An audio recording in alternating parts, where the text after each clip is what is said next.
got a real fun topic here, and I think it's very timely considering what we just saw from the previous cross-platform research. Mobile's clearly becoming just a very, very big story in the overall cross-platform landscape.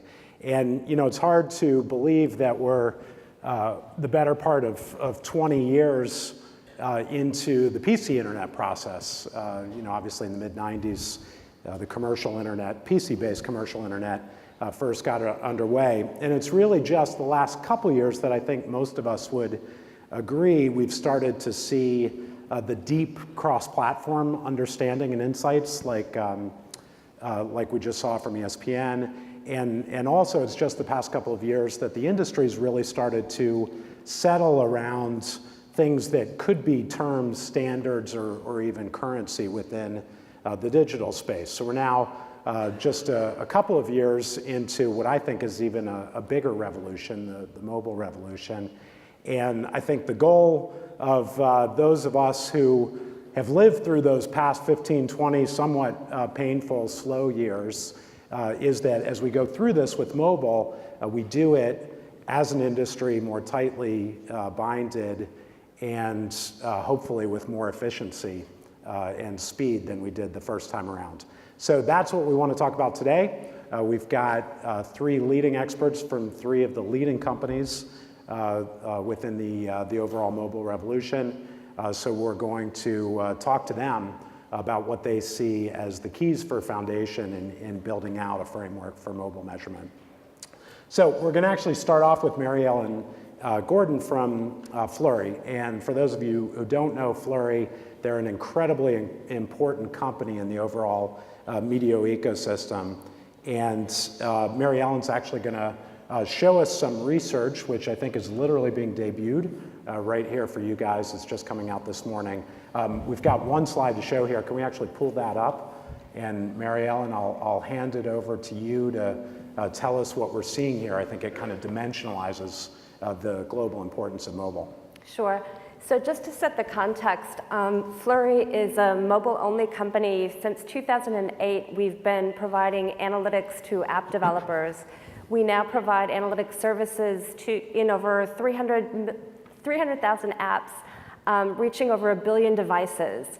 And this is data that I looked at over the last 4 years in terms of growth. The slide that you're seeing is the last year of growth ending in the year ending the end of April.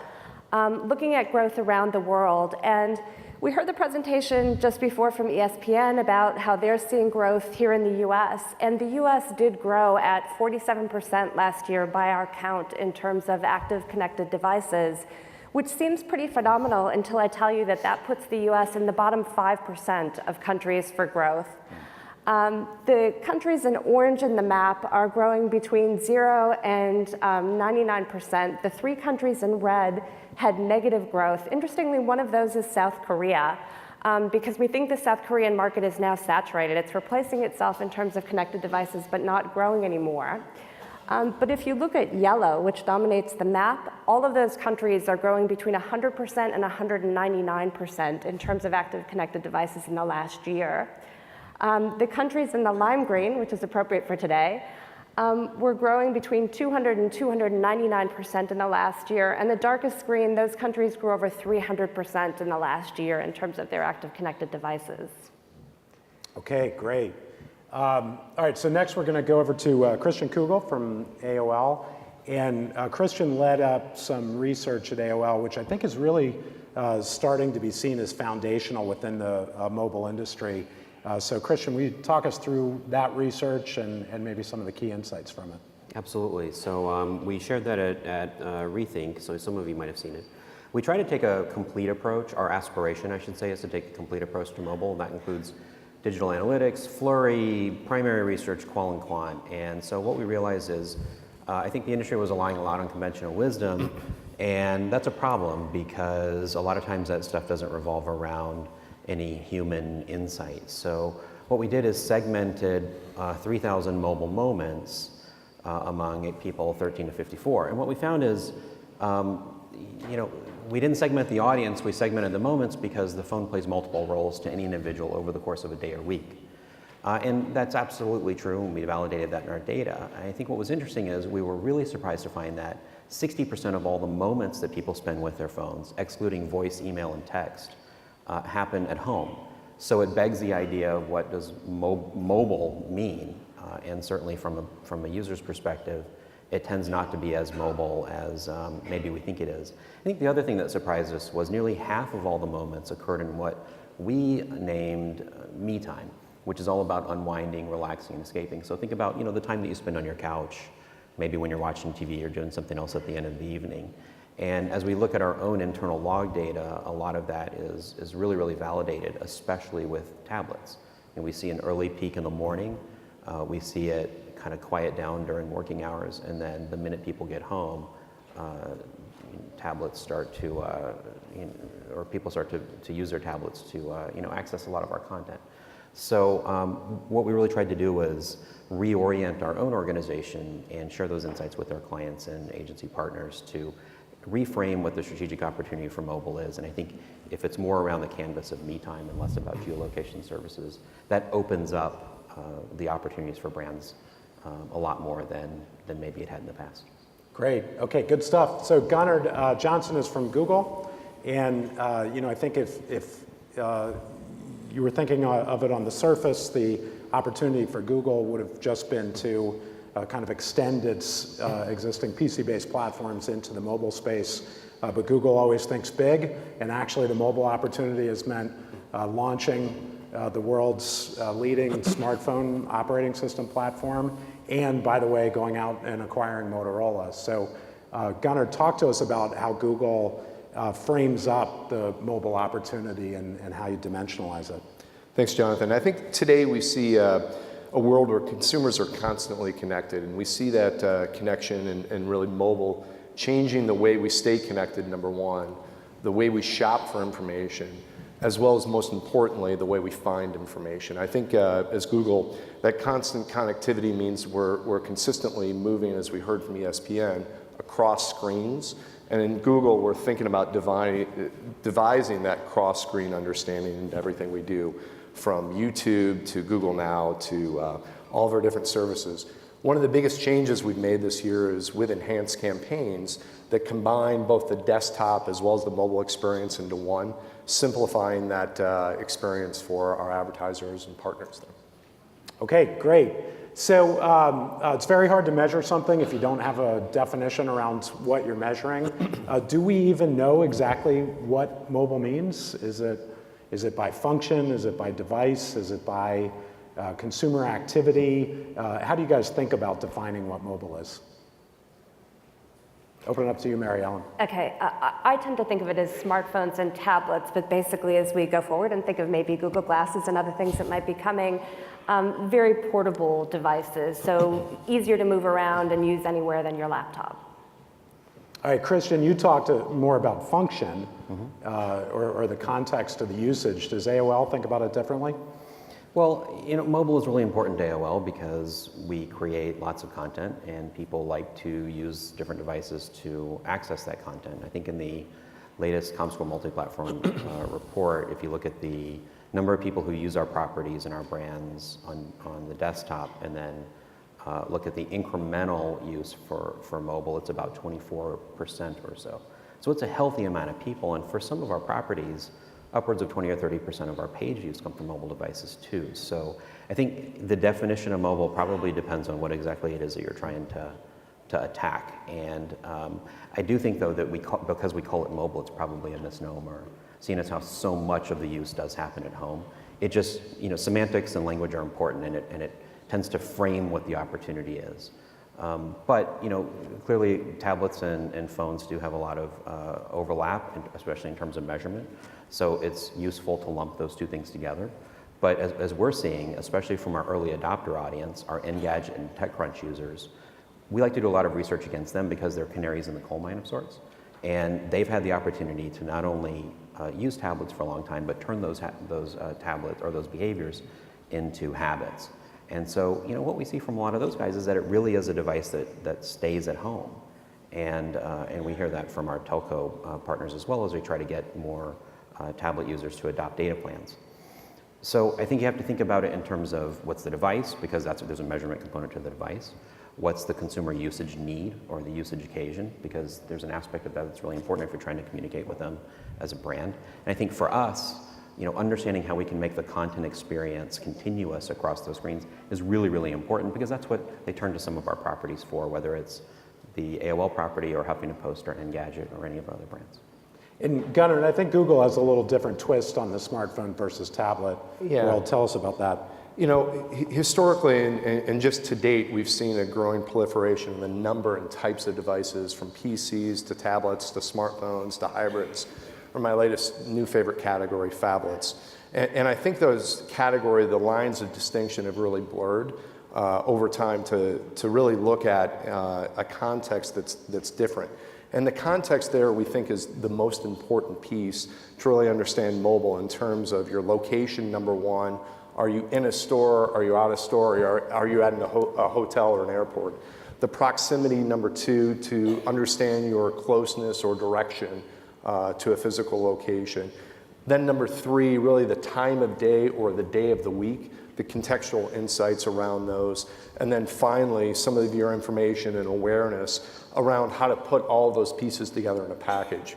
I think is that we've kind of classified mobile in terms of really smartphone and having the on-the-go capability, even though you may not use it on the go as much. As we've seen similar insights with search, understanding that about 68% of the searches are conducted in the home versus on the go. But I think we look at mobile as being that capability to have on-the-go ability for a device that historically was kind of, if you looked at device only, was the context by which you define mobile. Today, with the proliferation of devices, we've looked at those additional pieces of proximity, time, as well as location. Yeah, I think that's absolutely right. One of the things that we saw last year was we were doing some extensive qual on the dynamics of phones and those kinds of things. Is we found a lot of people saying, well, I'm at home, I'm watching TV, and I've got both a tablet and a phone. I'd rather use my tablet. It's just a better experience for when you're sitting on the couch. But it's all the way across the room, and so I'll just reach into my pocket and use my phone for the same thing. And I think the knee-jerk reaction is people are really lazy when it comes to those kinds of things. And then we did our 7 Shades project, and we uncovered this me time insight, and it all of a sudden became very clear. It wasn't that people are lazy, it's that they're engaged in me time. And when you're relaxed and you want to unwind and you're kind of sitting back on your couch, you don't want to be disrupted. So the last thing you're going to do is get up, and even if it's walking 10 or 15 feet, to grab your tablet. So I think balancing the understanding of context and really grounding it in that true human need starts to frame what the engagement opportunities are for brands. But there's a content element too, to the extent that smartphones and tablets in particular, the dominant usage is in apps as opposed to the mobile web. And I think that's a distinction that's different too from what we saw on the desktop, where it is largely browser driven. Well, so let's dig into that, because I think those distinctions, kind of the operating system distinction, the app versus web-based distinction, the different device distinctions, those may often be driven by the technology limitations of our measurement platforms, whereas actually brands and consumers would more naturally think about it in terms of activity-based segmentation. So, but those technology limitations are very real. Can you guys just talk about that? Mary Ellen, maybe ask you to start, because that's sort of where Flurry has built its foundation. Yeah, I think that there are a couple of things that are important. At the high level, of course, apps are just another way for consumers to consume content and advertisers to reach consumers. But if you think about a couple of things, there's a whole lot of apps for which cookies just don't apply. Apple has consciously kept cookies out of the iOS ecosystem. They're taking that even a step further now by excluding any apps that track UDID. They've introduced the advertiser ID, but the default to that is off. So the cookies and the third-party tracking and things like that are much more difficult technologically. And if you think about it from a user perspective, downloading an app is a different level of commitment than just surfing to a website or something like that. So there's those key differences, which I think do matter. Yeah, I think that's exactly right. And at Google, we for the brands out there, we recommend almost a presence on both. Really mobile web as well as apps. We kind of look at a differentiation in terms of the measurement. Mobile web much more akin to other measurement techniques that are probably out there and have been out there for a while versus apps, as you were mentioning. A new paradigm and the ability to get login information especially is something that's new.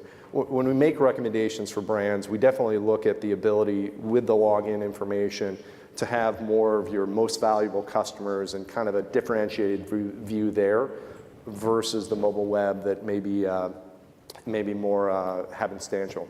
I think with both of those, I think Home Depot, I was just there this weekend doing a great job between balancing the needs of the two in-store and out of store. And a great example of somebody who has a great strategy for apps as well as mobile web to balance both in-store as well as out-of-store activities really well. So is it fair to say, to kind of summarize this, that when a consumer is engaged in the me time type of activities, they're using a mobile device, or a device which could be mobile, but they're doing it sitting on their couch, engaged in kind of standard media activity, we want to think about that measurement as sort of a bolt-on to the existing frameworks. But when they're out on the go doing task-oriented utility stuff, that's maybe a whole different ballgame that needs new frameworks? Although even if they're on the couch, they're in apps most of the time. So you've So still got the it's- issues. And is that a technology limitation, or is that brands need whole sets of different metrics to understand the consumer experience? It's a different measurement approach to the extent that a lot of those apps will not allow third-party cookies, so they can't track the way that they have been on the web. So more a technology limitation. That's right, yeah. Okay, great. Well, so let's talk about that other use case, though, the on-the-go kind of contextual utility functions. This is a pretty big difference. As a media channel, this is a very different type of consumer activity. And take something like location data. This is the first time we've ever had access to it or had a need to really use it in a deep way outside of maybe outdoor measurement. How do we even start thinking about what that looks like and how to use that data? I mean, for me, I think it's a reorientation that, mobile is a medium, and so certain things, whether that's content or usage or what we're talking about here, measurement, look like media. And then other things it's not. So, I think where we've seen a lot of the marketing innovation around mobile has been in marketing services. So before joining AOL, I was on the agency side for many years and ran a project for Hewlett-Packard maybe 3 or 4 years ago where we brought product reviews in store. So 1,600 stores across North America had product reviews, and it was all enabled via the mobile device. And it was a text message kind of mobile web experience. And users were sort of encouraged or cued based on signage in the stores. And in that case, there was no media. There wasn't a media allocation, but the program had huge scale, and it was really meaningful to shoppers while they were in the store. And in that case, it was basically a marketing service that HP was bringing directly to consumers in partnership with their retailers. So in that case, the measurement components were really, really different. And it became all about testing creative. And what if there was a coupon present and those kinds of things. Now, some of the measurement mechanics work the same way. But in terms of the application of the measurement to optimizing the program, it was really, really different than, let's say, a paid-for media buy across, mobile screens or something like that. Yeah, and just building on that, we just recently conducted a study around the mobile search moments that matter, to really understand search insights with a locational context and kind of understanding that a bit more. And when we speak about location, talking first, as I mentioned, at home and really understanding searches there, versus really on the go, near the store or in store. And when we think about those locational dimensions, really, in the home, we definitely saw the vast majority of searches, again, the 68% of searches being conducted in the home. When we looked on the go, that was the surprising element here. We saw about 17% of the searches being conducted on the go, where really your smartphone was next to you and was kind of the primary and dominant digital device. So we were pretty much assured that that was the only way consumers were doing searches. Versus in the store or near the store, when we look at in the store, a great stat that we saw is about 8 in 10 kind of smartphone shoppers were using their smartphone in the store during the shopping process. And when we look at things like grocery versus food and other pieces out there, just in terms of the likelihood of particular search terms, we see it at 2 to 3x more likely for searches for grocery or food items to be in the store versus out of the store, indicating just kind of the balance of that on-the-go activity and really a need to understand that more in context of your entire path to purchase. That's really one of the biggest pieces that we've uncovered and have been focusing on, that mobile search moment study really highlighted. Okay, great. Mary Ellen, how would you say you guys are seeing app developers incorporate location data into their analytics? Yeah, certainly a lot of them are to try to understand where their users are coming from. Like if you think of the map that I showed, the whole industry becoming much more global and a developer trying to understand to what extent is their app traffic coming just from their local area or from their country versus across the world. And then they can go much more narrow than that if they choose to. If they choose to enable location data, they can go down to a very small geographic area and get a better sense within that as well. Okay, so it sounds like we're at a stage now where it's almost an experimental insight stage, using location data, understands how consumers are acting. And then Christian, you talked about the kind of beginning stages of then also using that data to decision the delivery of promotional offers. So a lot of work to go. It sounds like still pretty nascent. It also comes into the whole issue of big data, because if you think of the data that we get, it's 1 billion smartphones, we know where they are all the time. Then you multiply that by, where are those phones going and things like that. And so just thinking through what can you really do with that that's going to be productive, because it's just a huge amount of information to manage. Yep, and the other big issue it gets into is, of course, privacy. In case anybody out there has been in a bunker for the past week, there has been a little bit of news coverage of privacy within the mobile space. So let's dig into that. What are the ramifications? What do we need to be thinking about as we're building out measurement frameworks from a privacy standpoint? I think I'll start and just say that I think mobile presents an opportunity that's a little different from other pieces, just given the intimacy of the devices and the real need to give consumers control over their information. I think we're obviously trying to strike the right balance, and I think it's a great charge for the ARF and a great charge for everybody in the room to really take privacy seriously and really respect the rights of the consumer. I think we still, we strive to find the right balance, and obviously at Google, we're taking every effort we can to do that every day. So we're going to open to questions in the audience in just a second, so start getting ready and raise your hand for the microphones to come around. But I want to continue on the privacy issue. Christian, as you guys think about the way that you use user data, do you think about it differently for mobile, or is it just applying the same frameworks that you always have?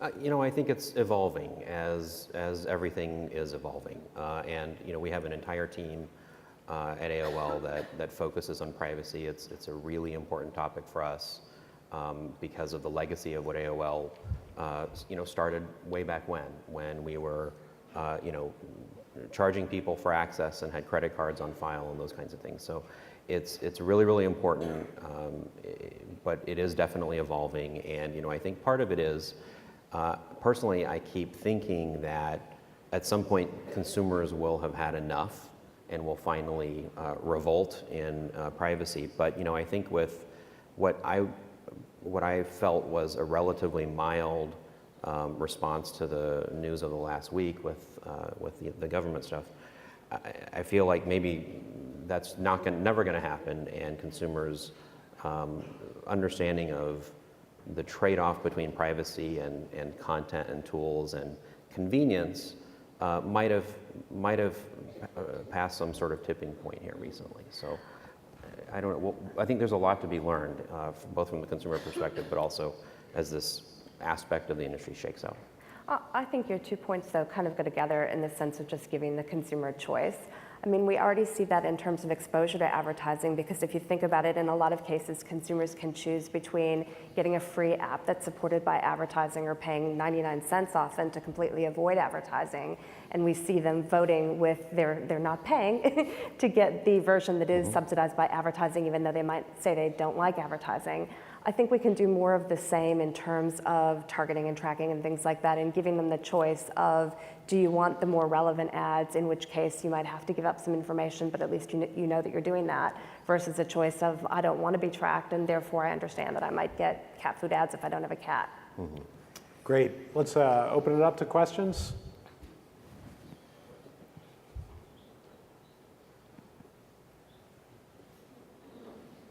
Can't see too well out there. Do we have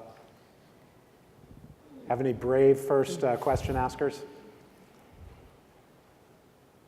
All right, well, I'll take it then.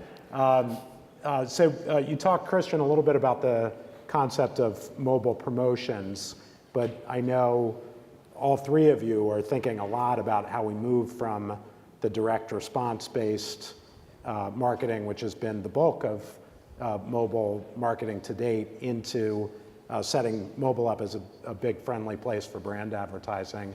How's that process going? And Christian, maybe start with you.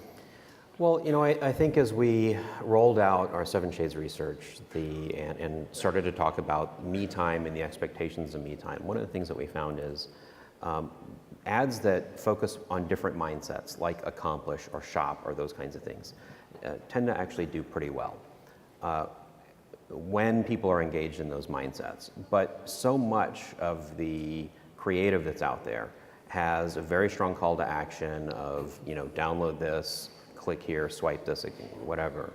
And when people are engaged in that me time mindset, that's not really what they want. What they want is to be entertained, to be amused, and to help, you know, kill time or pass the time.